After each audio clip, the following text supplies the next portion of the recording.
नमस्ते दोस्तों। जैसा कि आप लोगों को पता है कि आने वाले 30 सितंबर को 69th का बीपीएससी पीटी का एग्जाम है। ठीक है, मात्र 10 दिन ही बचा हुआ है, तो इसके लिए तैयारी पूरे पूरे जोर शोर से करनी चाहिए अभी, क्योंकि अब समय नहीं बचा है किसी भी कोताही के लिए। तो याद रखिए कि उम्मीद करता हूं कि आप लोगों की तैयारी बहुत ही अच्छी चल रही हो, क्योंकि मात्र 10 दिन ही है। तो अगर किसी भी स्टूडेंट को ऐसा लगता है कि उनकी तैयारी जो है वो संतोषजनक नहीं है, तो चिंता ना करें। मैं और मेरा YouTube चैनल हमेशा आप लोगों के साथ है। जो भी समस्या है कमेंट करें, मैं प्रयास करूंगा कि उस टॉपिक को और बेहतर तरीके से समझा सकूं, जिससे और लोगों को भी फायदा हो सके। तो पहले आप इनिशिएट करें कि आपको समस्या कहाँ हो रही है। समस्या उसी को होती है जो पढ़ता है। ठीक है, तो जो लोग पहले से जुड़े हुए हैं ऑलरेडी मेरे चैनल पे, वो देख चुके हैं मैं हिस्ट्री का जितना भी इंपॉर्टेंट टॉपिक्स था वो सब कवर करा चुका हूं, बहुत ही सही ब्रॉडर वे में। ठीक है, और ज्योग्राफी का भी पूरा का पूरा मैं टॉपिक करवा चुका हूं, खास के बीपीएससी के लिए बिहार के परिप्रेक्ष्य में। तो इसको हम लोग देख लेते हैं कि साइंस से रिलेटेड कितने एस्पेक्ट से क्वेश्चन आ रहे हैं, क्योंकि साइंस बहुत ही महत्वपूर्ण है। लगभग 30 क्वेश्चन इसमें आते हैं हर एक साल। तो ये ध्यान रखना है कि अभी नेगेटिव मार्किंग है, तो इसमें चीजों को ज्यादा से ज्यादा कवर कर सके। तो आइए सबसे पहले शुरू करते हैं। जैसे फिजिक्स को देख लेते हैं, तो यहाँ पे सबसे पहला जो है यूनिट है, तो यूनिट से संबंधित क्वेश्चंस आते हैं। जैसे एक देख लेते हैं हम लोग, बीपीएससी का प्रीवियस ईयर क्वेश्चन है, जैसे पिकोग्राम। पिकोग्राम क्या होता है? ठीक है, तो पिकोग्राम क्या होता है? 10⁻⁻12 ग्राम। तो ये सारी चीजें याद रखिएगा। 1 मिलीग्राम क्या होता है? 10⁻³ ग्राम। 1 नैनोग्राम क्या होता है? बहुत छोटा छोटा सवाल है, लेकिन एग्जाम के समय यही आपको कंफ्यूजन क्रिएट कर देता है। नैनोग्राम 10⁻⁹। उसके बाद 1 फेम्टोग्राम, ये हो जाता है 10⁻15 ग्राम। तो कुछ चीजें याद रखिएगा। उसके बाद स्केलर एंड वेक्टर क्वांटिटी, जैसे कि स्पीड क्या है, स्केलर है या वेक्टर है। उसके बाद डिस्प्लेसमेंट क्या है। ये सब बहुत से सवाल आते हैं, तो ये सबको ध्यान दे दीजिएगा। एक और इंपॉर्टेंट टॉपिक है प्रकाश। प्रकाश से संबंधित भी बहुत ज्यादा सवाल आने लगे हैं। जैसे प्रकाश है, तो प्रकाश का प्रकीर्णन क्या होता है। उसके बाद पूर्ण आभ्यांतर, ये क्या होता है। परावर्तन क्या होता है। ये सारी चीजें लास्ट समय में बहुत जरूरी है। अपवर्तन क्या होता है, व्यतिकरण क्या होता है। जैसे कि मान लीजिए एक हम लोग एग्जाम्पल दे देते हैं, प्रकाश तंतु मतलब कि ऑप्टिकल फाइबर। तो ऑप्टिकल फाइबर किस सिद्धांत पे काम करता है?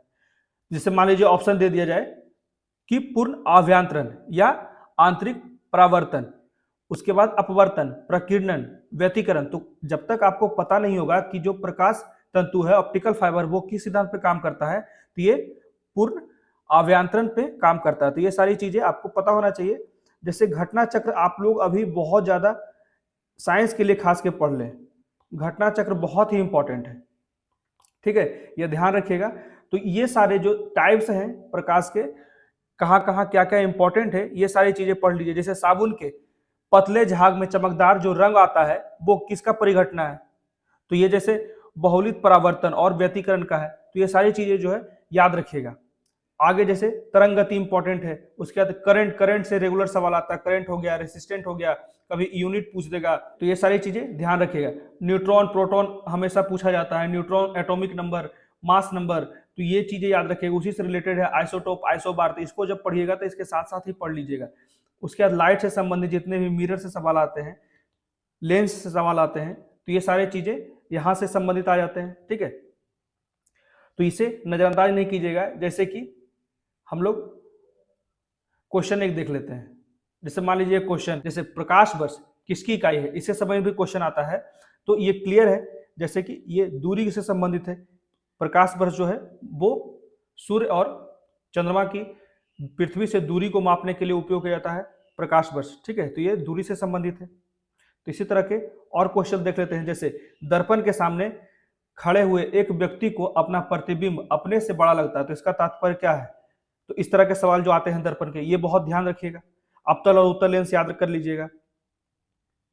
उसके बाद अगला क्वेश्चन एक देख लेते हैं। जैसे कि वॉशिंग मशीन जो है उसका कार्यकारी सिद्धांत क्या है? तो ये बहुत इंपॉर्टेंट है। मैं बताया था अपकेंद्रन और अभिकेंद्रण बहुत ही इंपॉर्टेंट है, जिसे सेंट्रीफ्यूगल कहते हैं, और सेंट्रीपिटल, ये दोनों बहुत ही इंपॉर्टेंट है। सेंट्रीफ्यूगल यहाँ पे हो जाता है, ठीक है। अगला क्वेश्चन देख लेते हैं।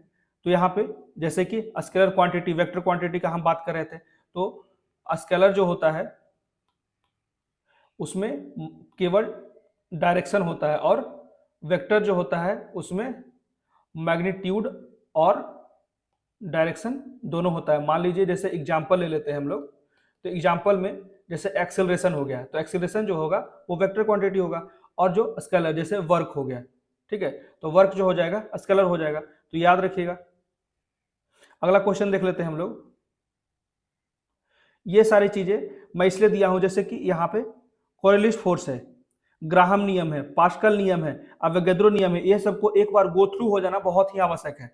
जैसे इसी तरह का एक और क्वेश्चन दिया हूं, एक संवाहक के तापक्रम परिवर्तन के लिए, तो यहाँ पे देखिए थॉमसन इफेक्ट हो गया, जूल इफेक्ट हो गया, सीवैक इफेक्ट हो गया। तो ये क्वेश्चन इसलिए दिया हूं कि इस डायमेंशन को आप टच करें, इसको पढ़ें। पेल्टियर इफेक्ट हो गया, तो ये सारी चीजें ध्यान दीजिएगा। इसमें एक और देख लेते हैं हम लोग, जैसे अपेक्षिता का सिद्धांत है, तो यहाँ पे आइजैक न्यूटन हो गया, तो ये क्या है, कैसे है, स्टीफन फ्लेमिंग है, उसका कौन सिद्धांत है, मैरी क्यूरी का कौन सिद्धांत है, तो इसलिए सिद्धांत भी इससे संबंधित पढ़ लिया कीजिए, जिससे कि आपको पता हो सके कि कौन कौन से क्वेश्चन करने में आसानी होगा। जब ये सारी चीजें पढ़ लीजिएगा तो आपका निश्चित ही 30 में 25, 26, 27, 28 निश्चित ही आ जाएगा। और बहुत ही इंपॉर्टेंट है, अगर आप साइंस में स्कोर कर लेते हैं, हिस्ट्री में स्कोर कर लेते हैं, तो आप सेफ जोन में आ जाते हैं। अब देख लेते हैं हम लोग केमिस्ट्री के बारे में, जैसे कि यहाँ पे कहा गया है रासायनिक और भौतिक परिवर्तन, तो ये बहुत ही इंपॉर्टेंट टॉपिक है। जैसे कि मान लीजिए ठोस कपूर है, ठीक है, यहाँ पे उसके कपूर जो है वाष्प में कैसे बनेगा, तो इसके कैसे बनता है, उर्ध्वपातन से, इसको कहा जाता है सब्लिमेशन, जो सॉलिड से डायरेक्ट गैस बन जाता है, इसको बोलते हैं सब्लिमेशन, ठीक है, इसी को बोलते हैं हिंदी में उर्ध्वपातन। तो इसी तरह के सवाल जो है वो रासायनिक और भौतिक परिवर्तन में आते हैं। उसके बाद अकार्बनिक रसायन हो गया, मेटल, नॉन मेटल, उससे संबंधित कौन सा, जैसे कि तांबा है उसमें कौन सा गुणधर्म है, उसको बनाने के लिए कौन कौन सा धातु का उपयोग होता है, जैसे नॉन मेटल है उससे संबंधित क्या क्या समस्या है, जैसे इलेक्ट्रॉन हो गया, इसके कंपाउंड क्या क्या है, नाइट्रोजन हो गया, हेलोजन हो गया, नोबेल गैस हो गया, ये चीजें बहुत ध्यान देने की आवश्यकता है। एसिडिक क्या है, बेसिक क्या है, उसके बाद रेड लिटमस, ब्लू लिटमस, ये सारी चीजें देख लीजिए। बहुलक, पॉलीमर, पॉलीमर रेगुलर सवाल आ रहा है बीपीएससी में, ठीक है। उसके बाद कार्बनिक अम्ल क्या होता है, तो ये सारी चीजें बहुत ही इंपॉर्टेंट है। विस्फोटक भी देखना है। अब देख लेते हैं बायोलॉजी के बारे में। तो बायोलॉजी में जैसे अनुवांशिकता हो गया, उसके बाद जैव उर्वरक हो गया, उसके बाद कोशिका, कोशिका बहुत ही इंपॉर्टेंट है, रेगुलर सवाल आता है। मानवीय शरीर से कहाँ पे लीवर है, कहाँ पे किडनी है, कहाँ पे हृदय है, उसके बारे में भी कुछ फंक्शंस पढ़ लीजिए, जैसे पाचन क्रिया में क्या क्या उपयोग होता है, ये सारी चीजें, विटामिन के कितने प्रकार हैं, उसके क्या क्या नेम है, वो सारी चीजें पढ़ना बहुत ही आवश्यक है। जैसे यहाँ पे मैं क्वेश्चन जो अपना दिया था बीपीएससी का 5 साल का, उससे मैं यहाँ पे कलेक्ट किया हूँ। जैसे लाइकेन हो गया, विषाणु हो गया, जीवाणु हो गया, सवाल, इससे लगातार सवाल आते हैं, तो ये टर्म्स को बहुत ध्यान से पढ़िएगा। जैसे श्वेत धातु हो गया, पौधे के पौधे, जैसे कि जड़ कहाँ पे है, कली कहाँ पे है, फल कैसे बनता है, तो ये सारी चीजें कहाँ से इसको पोषण मिलता है, मिट्टी से, कुछ प्रकाश से, जैसे कि सनलाइट आता है तो उससे क्या ग्रहण करता है, कौन सा कलर का रे ग्रहण करता है, ये सारी चीजें बीपीएससी में ऑलरेडी पूछ चुका है। पौधे का पोषण संबंधित, जैसे कार्बन अपघटन ये कैसे होता है, कार्बोहाइड्रेट का अपघटन कैसे होता है, एंजाइम क्या होता है, प्रोटीन क्या होता है, पॉलीमर क्या होता है, उसके किस रेडिएशन से कौन सा उपचार होता है, ये बहुत इंपॉर्टेंट है। लिम्फोसाइट से भी लगातार सवाल आ जा रहे हैं, लाइकेन से तो 2-3 सवाल हर एक बार आ रहे हैं। उसके बाद पेड़ का तना, जड़, कौन सा फल नहीं है, कौन सा तना नहीं है, जैसे अदरक क्या है, उसके बाद आलू क्या है, तना है या जड़ है, गाजर क्या है, ये सारी चीजें पूछा जा रहा है। उसके बाद मछली के बारे में, जैसे स्तनधारी कौन सा है, उसके बाद जलीय कौन सा है, ये सारी चीजें भी लगातार पूछा जा रहा है।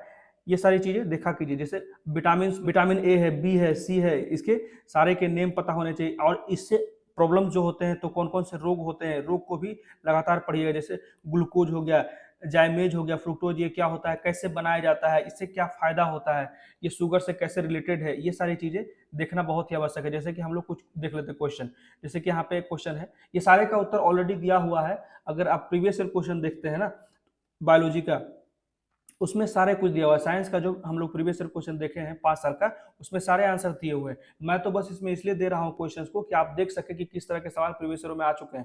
जैसे लाइकेन में एक क्लोरोफिल युक्त पार्टनर एक साथ रहते हैं, तो देखिए लाइकेन समझ सवाल आ गए, जैसे सवाल और कवक, इसका सही उत्तर हो जाएगा। ठीक है, तो उसी तरह से इसका क्या रिलेशन है, सारे पॉइंट्स को अच्छे से कवर किया कीजिए।